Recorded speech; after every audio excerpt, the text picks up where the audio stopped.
Welcome to Let's Talk Ball. I'm Chad Brown along with Carl Jones. Every single week we break down the X's and the O's from every Bills game. This is the post-Christmas edition, Bills and the Chargers.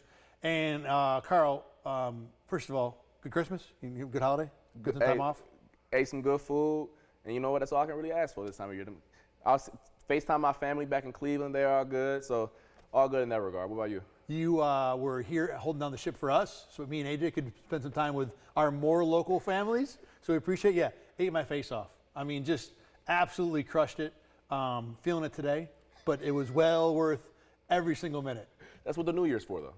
No, I'm going to eat more on New Year's. Oh, okay. I'm not going to even stop. Okay, I hear you. All right, let's talk about Bills and Chargers here. I actually want to start this discussion with the very end of the game because the Bills won, and it was an escape, and Bills fans probably felt like, wow, got away with that one.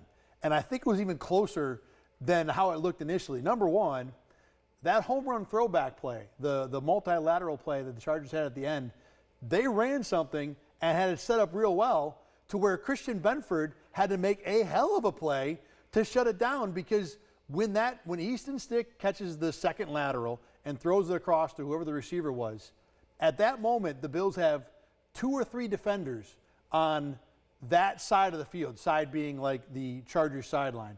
And the Chargers have their full offensive line ready to block. And Benford actually works his way through a block to force that receiver to turn back. Carl, if he gets ahead of steam and Benford's out of the play, give me your you play defense. You know what happens in that kind of situation more or less. Percentage of chances he scores if Benford doesn't make that play. Percentage he scores, I'll give him a 50-50 shot only because he's a tight end, so I don't know how much giddy-up he really has. But that play, 82 is a tight end?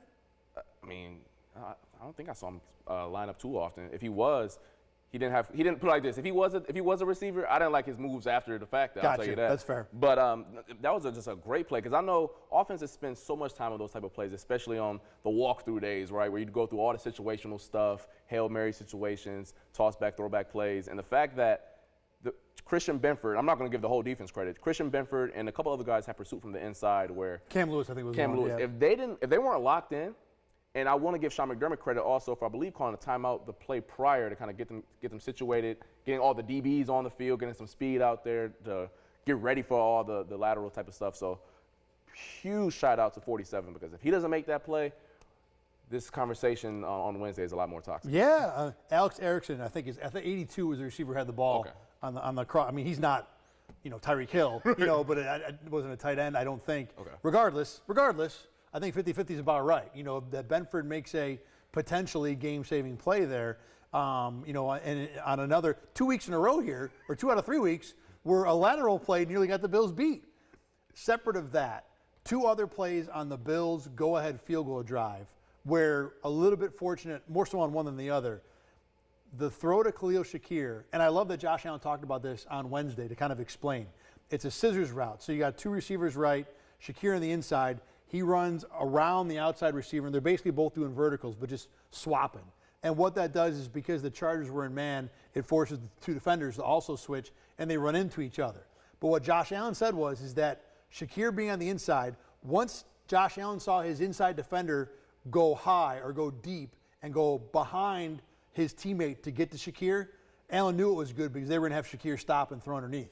Now, if they don't run into each other, there's certainly a better chance the Chargers defend that. But I thought it was interesting that, to see Josh kind of break down the route and let you know what he's thinking and why it worked out so well. Because Josh makes that throw basically running for his life with his hair on fire with 3 guys chasing him because the Chargers ran an amazing blitz to put pressure on. No feet on the ground either. I mean, he really put his all into that one. And I think that play for Bills fans is kind of eerily reminiscent to the Gabe Davis incompletion against the Eagles early on in the year. Same type of concept where the DBs are kind of passing off the routes. The Eagles passed it off, and the Bills, for whatever reason, switched it. They switched it, and they weren't able to be on the same page. The Chargers didn't switch it off, and because of that, Khalil Shakir was scot-free open, and Josh Allen made them play. The other one, a few plays earlier, before the second down throw, before the third down throw to Stephon Diggs that really got the Bills in the field goal range, and I'll let you break this one down. The Bills were really lucky to not throw what would have been an easy interception on that play. Yeah, so at the top of the screen, the cornerback, I forget his number, I think 43, I think Davis is his name if I'm not mistaken. His route went underneath. So by that point, you zone off and you just get the deepest threat. So in other words, it's a corner to the left side of the offense's left side, and he's got no one in his zone. No one in his zone, and because of that, you just get depth and just find some work, right? Well, he sees Stephon Diggs color flash in front of him. With a deep over route. And turns his back to the offense. Now, having been in that position before, that's just a panic type of vibe, because if he turns around, Josh Allen gave him a Christmas gift. Merry Christmas, my boy. Here's an interception heading into to the Christmas break. So Bills are really, really fortunate that he didn't turn around, because Josh never saw him clearly. Like, at no point, I don't know if he thought it was man coverage and assumed that he was going to follow the route underneath. I think he thought it was cover 2 maybe and didn't have anything going on that side. Yeah. Regardless, he never saw him, because if he did, he never throws that ball. Bills really, really fortunate that he didn't pick that off. So 2 spots there, 3 spots maybe, but really 2 where the Bills were lucky to pull that game out with a win. 1, a really good play by Christian Benford, and a miss by Josh Allen. And let's segue into our discussion about the offense, because Josh Allen really did not have a good game in many ways. It wasn't just that. He missed throws. You know, he missed throws that he was set on. He missed red plays. He didn't see open throws. Obviously, the throw on the run to Gabe Davis for the first touchdown is just ridiculous. You know, an on-the-run throw, 50 yards downfield, and he dots it. But outside of that, you know, the third down throw to Stephon Diggs you've talked about is a really good one as well. But he had more mistakes than you would like to see from anybody's quarterback, especially, you know, a Josh Allen quarterback, where in general, and obviously the run game's been better lately, this Bills team needs to rely on him to be good, and he wasn't really that good in this game. No, the passing game in general just hasn't been great. But speaking on the mistakes from that game from Josh Allen, the throw across his body to Stephon Diggs 50 yards down the field. As dumb as it gets. Yeah, I mean, just set your feet. Right. I mean, Stephon Diggs has an angle where that's 80-yard touchdown. So a little bit of arm arrogance there. It happens, but you just want to set your feet, my man, because Stephon Diggs is outrunning Gilman 10 times out of 10. Just wasn't clicking. It's been like that for the past couple of weeks. We've talked about this off air a little bit, where, you know what, you can kind of excuse the passing game not being at 100% against the Chiefs. They have a really good secondary, 2 all-pro cornerbacks. I get it. Last week against the Cowboys, I mean, you ran the ball for almost 300-some-odd yards. I understand why Josh Allen wasn't cooking. But what's the excuse against a Chargers team that's in the bottom 5 in pass defense? I'm not going to say, like, oh, my gosh, ring the alarm, like this is an epidemic or something, but I do wonder what's the issue here. Can they correct it going into the postseason? Because this team is going to go as far as 17 can take them. I know the running game is cute and they need it, but this team is going to go as far as 17 takes them, point blank, period. Maybe as an extension of that, 17 and 14. You know, Stephon Diggs, we talked about this a few days ago, his snaps have been way down. You know, 80% in the Eagles game. I'm doing the math right. That's back 3 games? Yeah. Yeah. So then it was, no, 70% against, 80% against the Chiefs. Chiefs, okay. Okay. Then it was 46% against the Cowboys, which is really low, but as we pointed out, they ran it and they had the starters out in the fourth quarter. And then this past game, only 60% of snaps. Most of the year, Diggs sits in the 85 to 90% realm. So Sean McDermott said on Wednesday, there's no injury, no issue. I asked him, is there anything else why that he hasn't played a lot? Nope, just ebb and flow of the game. So I don't know if they feel like the offense, if they have other things they want to work on or have been succeeding with, but Stephon Diggs has been out of games and even when he's in the games, he's not producing. He hasn't had a 100-yard game since the Giants game. It's one thing if Josh Allen is making mistakes, but if you take away that security blanket that 14 offers, you might be seeing here where the passing offense is going, because they're just we talked about not having a second thing to depend on. Right now, Josh doesn't really have a first thing to depend on, at least not consistently through a game. Yeah, and I don't want to talk about both sides of my mouth. They do need a running game, and it is encouraging that James Cook and the secondary backs are providing value from that position. However, since Joe Brady has taken over, Josh Allen is averaging 223 passing yards a game, which is well below his season average. Are they trying to figure things out and trying to figure out a perfect marriage between the passing game and running game? Obviously, that number is severely hampered by the Cowboys game, so I get all of that. But the passing game in general just hasn't been clicking on all cylinders. Some of that obviously is the opponents. They're going up against the Jets, the Chiefs, 2 really, really darn good passing defenses. Having said that, you're going to face good defenses in the playoffs, the Dolphins, the Ravens, the Chiefs again if you see them. So this isn't just like, oh, if we get to the postseason, we'll be fine. They got to rectify that. Once again, I don't think it's some alarming issue, because I think usually when you have 17, you lean on the fact that he's really darn good. He'll figure it out. But this is a trend at this point, I would say. Yeah, I mean, under Joe Brady, passing yards for Josh Allen, 275 against the Jets, 339 against the Eagles with overtime to help out, but whatever, great game. But the last 3, 233, 94, 237. So obviously, yeah, the Cowboys game is going to sag all kinds of averages, but the other two games are not anything you would expect or what will be needed from this offense going forward. All right, beyond that, when it comes to the run game, one thing that kind of stuck out to me is they had a drive at the end of the first half, which was almost exclusively runs, not totally, but almost.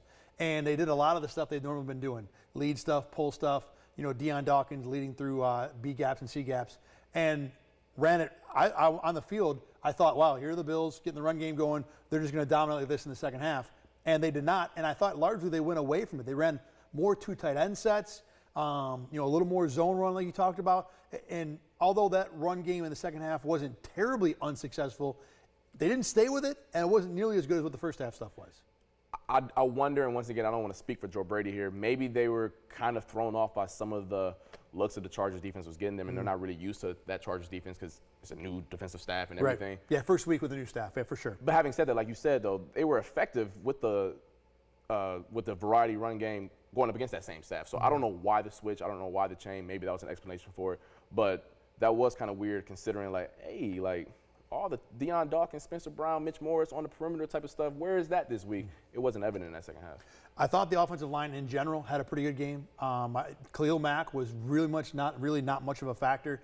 Thought this was Spencer Brown's best game of the year, and this is coming off a Cowboys game where the second half was really, really good for him. So 79's had a couple of nice games in a row here.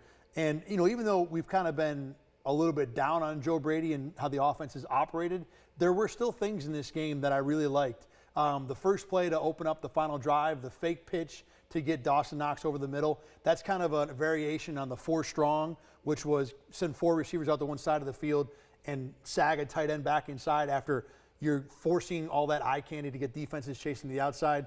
It was a variation on that. And when the Bills can keep going back to, or when I see a coordinator that is employing things we know work and doing it with different window dressing, different methods, then that's the guy that I think is really dialed in.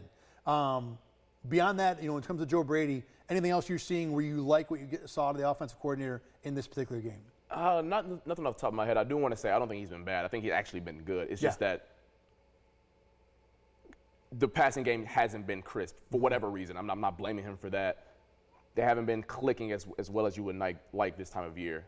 But from this game, I can't really think of nothing off the top of my head. All right, let's go to the defensive side of the ball. One thing that you liked a lot was the way Sean McDermott kind of managed this game against the quarterback in Easton Stick that hasn't started a lot of games. He's also not a kid, though. He's 28 years old. But, McDermott went about it in a bit different way than you would normally expect from his defenses. Yeah, you know how sometimes when you go up against a quarterback who you think is inexperienced or less than, you say, you know what, make them beat me, right? Well, Sean McDermott said, you know what, I dare you to beat me, kid. I'm going to send pressure at you, more pressure at you, do some creative looks on the back end, and I dare you to make the right play after play. Kind of a high variance type of defense that we used to call it at Syracuse, because it's like, you know what, we either give up 30 or we get a pick. Give up 30 or we create a sack or something like that. And I thought that's kind of like the ledger that Sean McDermott was toying with, especially in that second half where, I'm not going to lie, Easton Stick made some big boy throws. A couple out routes, a couple seam balls where he was like, hey, now, I'm an NFL quarterback for a reason, but unfortunately, talent is talent for a reason. And Sean McDermott kept pulling that, and he couldn't pull with so much magic out of his back pocket. I mean, Taron Johnson did a good job in coverage. So did Rasul Douglas at times. I mean, whatever blitz you wanted, Rasul Douglas coming off the perimeter, Cam Lewis blitzing from his deep safety spot.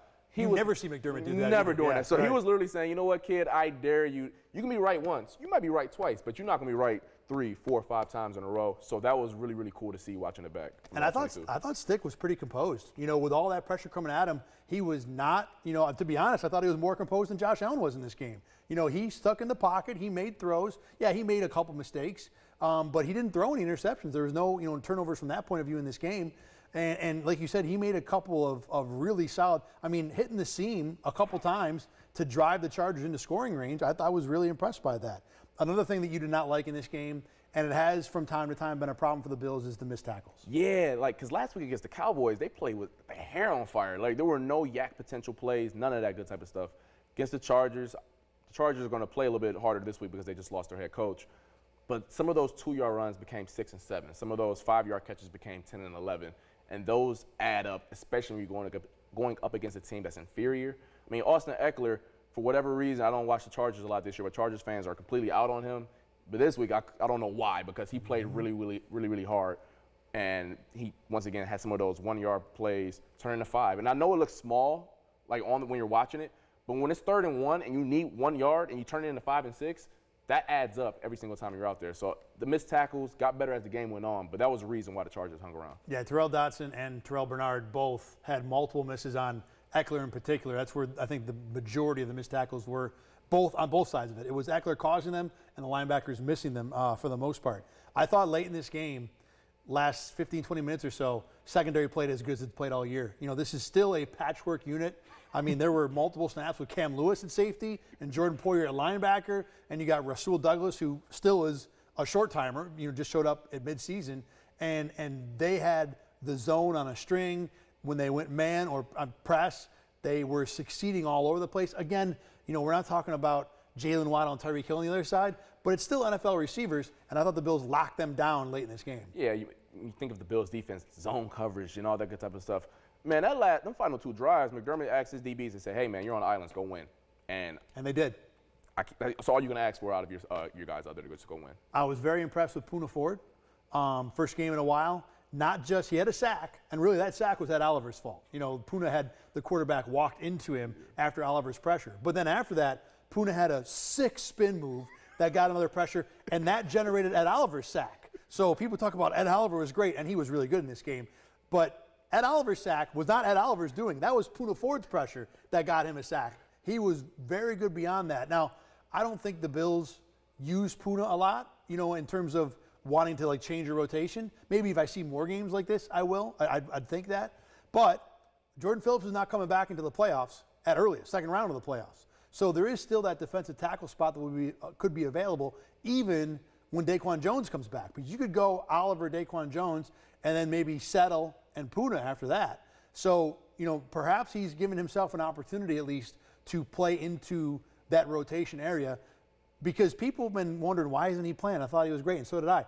The 3 games he played earlier this year were nothing. You know, I watched those 3 and I said, oh, I see why the Bills aren't playing him. This game here was totally different. That spin move was ridiculous, man. People are not supposed to move like that. Yeah. I ran it because usually I do watch the defensive line, but I'm really locked in on the coverage assignments and all that stuff going on. But when I saw a big dude in the middle doing a 360 that fast, I was like, wait a second, what's going on? Like, what? So I had to run that back at least 3-4 times.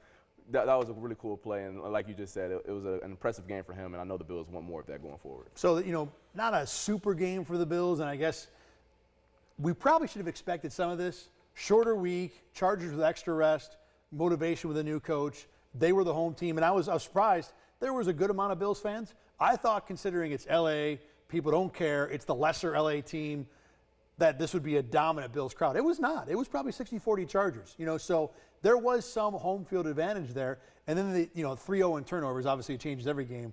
But, you know, not a super performance. The Bills get out of it with a win. How much this week against the Patriots, we've talked about the pass game, and I'll go back to this to kind of shut this thing down. The fastball, we believe, is still that. Now, they've shown they have some off-speed pitches. Defense is better, run game is better. Do you think you need to see more from the pass game this week against a defense that's probably going to make it tough to feel confident about this team going deep into January? Yeah, I mean, I think you do, because, I mean, at the end of the day, 17 in his arm is what's going to take this team to the Super Bowl if they get there. Like, I understand, look, James Cook is a really good running back. The other ancillary pieces are stepping up. The defense is playing much, much better over the past month or so, right, compared to where they were in the middle of the season.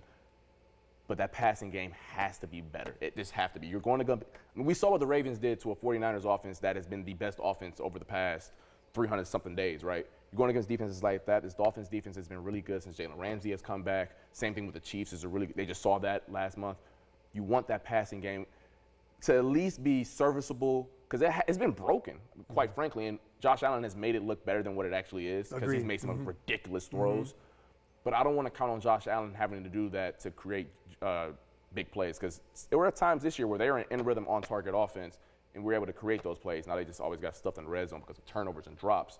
But get back to that a little bit, find that little yin and yang between running game, explosive plays, and the passing game, and they'll be cooking with something. We saw the Dorsey level mistakes in this game. You know, penalties. There was that sequence where they go tripping, holding, to end up in 3rd and 22. And actually, Josh Allen had a throw on 3rd and 22 and didn't see it because, you know, he's vacating the pocket a little earlier than maybe he should have, or at least concentrating on the pressure too soon. but the big plays in this game that you got out of Gabe Davis were great. But we know at this point you can't count on Gabe Davis for that every single week. So if you take those away, and we'll go back to the conversation we've had a few times, it's Stephon Diggs or a bunch of short throws, and it makes the offense hard to operate. So, cleaning up that pass game a little, not a lot, a little bit, smoothing out some rough edges is probably where the Bills need to go between now and January if they want to end up playing in February, which is still, as wide open as the AFC is, that's a very legitimate conversation. Yes, 100%. All right, remember, every single week you can watch Let's Talk Ball at RochesterFirst.com, on YouTube, and wherever you get your podcasts. Remember, you can only listen to the podcast thing because you know how podcasts work. Next week, we will talk about the Bills and the Patriots. Shouldn't be much of a game, but might be. I mean, the Patriots just coming off a big win on the road, so they can certainly make things interesting. Thanks for watching and listening. For Carl Jones, I'm Thad Brown. We'll see you next week.